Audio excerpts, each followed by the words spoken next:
மேல்மருவத்தூர் ஆதிபராசக்தி மலர்பதம் பாடிடுவோம். காலமெல்லாம் நம்மை காத்திடும் தாய் அவள் கோவிலை நாடிடுவோம். மேல்மருவத்தூர் ஆதிபராசக்தி மலர்பதம் பாடிடுவோம்.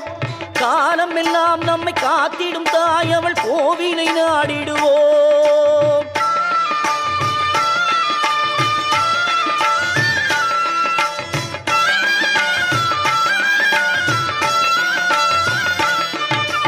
கோல விழி கொண்ட கோமதியவளே ஆதிபராசக்தி.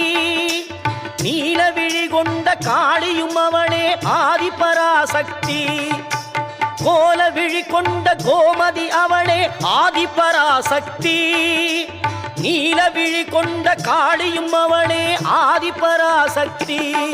முக்காலம் உணர்ந்தவள் முத்தொழில் புரிபவள் ஆதிபரா